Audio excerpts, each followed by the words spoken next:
নমস্কার বন্ধুরা, চলে এসেছি আজকের দুর্দান্ত স্বাদের নিরামিষ কুমড়োর এক রেসিপি নিয়ে, যেটা খুব সহজেই ঘরোয়া উপকরণ দিয়ে কিন্তু খুব তাড়াতাড়ি বানানো যায়। এবং এই রেসিপিটি ভাত, রুটি, পরোটার সাথে কিন্তু যে কোনো নিরামিষের দিনে ভালোই লাগবে। যারা কুমড়ো খেতে পছন্দ করে না তারাও কিন্তু খেয়ে নেবে। তাহলে চলুন বন্ধুরা, রেসিপিটি শুরু করা যাক। এই রেসিপির জন্য আমি এখানে কুমড়ো নিয়ে নিয়েছি এবং কুমড়োটাকে আমি এইভাবে পিস পিস করে কেটে নিয়েছি। তোমরা দেখতেই পাচ্ছ অনেকগুলো কুমড়োটা যেগুলো হচ্ছে ছালগুলো নরম আছে সেই ছালগুলো রেখে দিয়েছি, আর আমি কিছু ছাল যেগুলো একটু মনে হয়েছে একটু নরম নয় সেগুলো আমি একটু ছুলে নিয়েছি। এবারে ওই ফালি করা কুমড়োগুলো থেকেই আবারও আমি একটু ছোট ছোট করে এখানে কেটে নিচ্ছি। তোমরা চাইলে এই কুমড়োর সাথে একটু আলু দিয়েও কিন্তু রান্নাটা করতে পারো, কিন্তু আজকের আমি শুধু কুমড়োটা দিয়েই কিন্তু রেসিপিটি বানাবো। কুমড়োতেও রান্নাটা করলে অনেকটা টেস্টি হয়। তাহলে সমস্ত কুমড়োগুলো এইভাবে কেটে নিয়ে আমি ফিরে আসছি।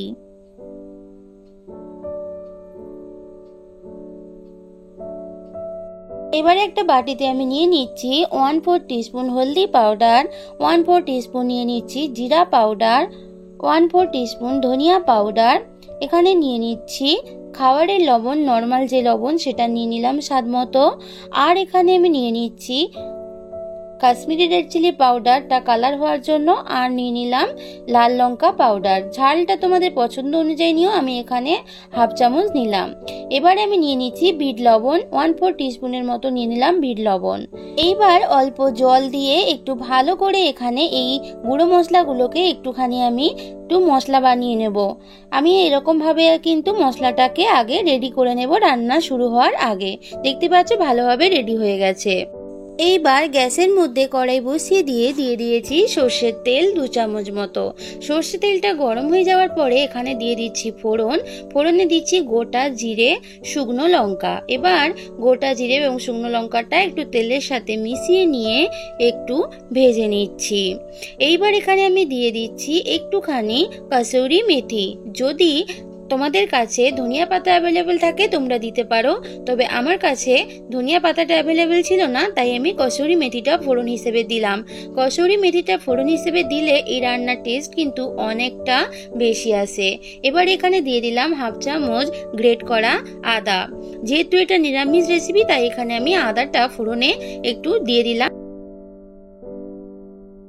আদার কাঁচা গন্ধটা চলে যাওয়ার পরে এখানে দিয়ে দিচ্ছি কেটে রাখা কুমড়ো। এবার সমস্ত কিছুর সাথে কুমড়োটা ভালো করে মিশিয়ে নিয়ে একটু ভাজাভাজি করে নিতে হবে।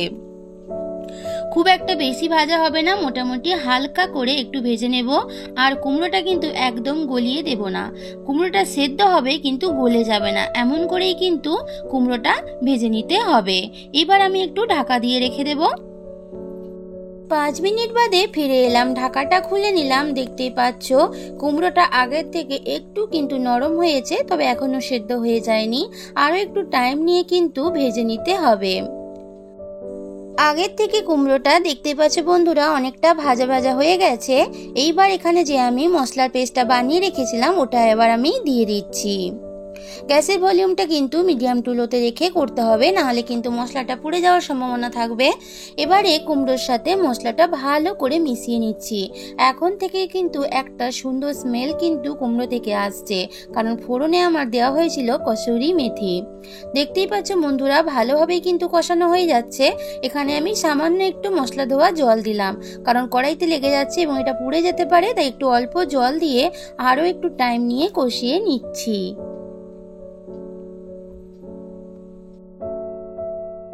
কুমড়োটা কিন্তু ভালোভাবে কষানো হয়ে যাওয়ার পরে এখানে আমি একটা বড় সাইজের টমেটোকে একটু বড় বড় কেটে দিয়ে দিলাম, দিয়ে একটু ভালো করে কুমড়োর সাথে মিশিয়ে নিচ্ছি।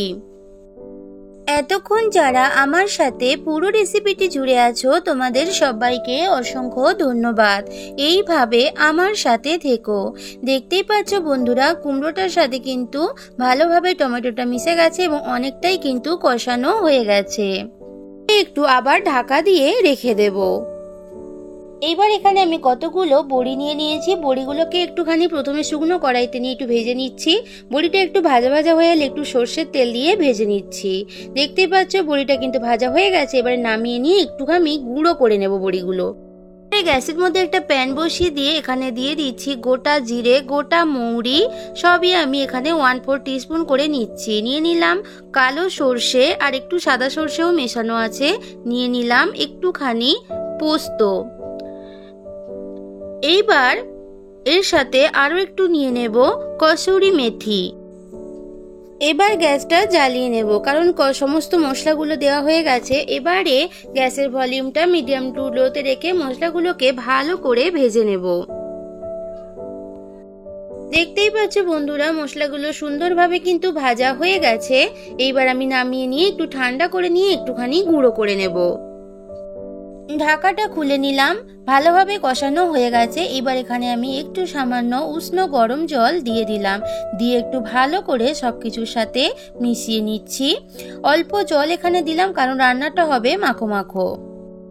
দেখতেই পাচ্ছ বন্ধুরা, আগে থেকে কিন্তু কুমড়োটা একদমই প্রায় সেদ্ধ হয়ে গেছে, কারণ কুমড়ো তো তাড়াতাড়ি সেদ্ধ হয়ে যায় এবং ঝোলটাও অনেকটা গায়ে মাখো মাখো হয়ে গেছে। এইবার আমি এখানে ভেজে রাখা বড়িটাকে ভেঙে গুঁড়ো করে নিয়েছিলাম, ওটা এবার দিয়ে দিলাম। দিয়ে একটু ভালো করে মিশিয়ে নিচ্ছি। বড়িটা আগে থেকে দিলে কিন্তু একদম নরম হয়ে যাবে, তাহলে কিন্তু অতটা ভালো লাগবে না। এইবার এখানে যে গুঁড়ো মশলাগুলো ভেজে আমি গুঁড়ো করে রেখেছিলাম, ওটা এবার আমি দিয়ে দিচ্ছি।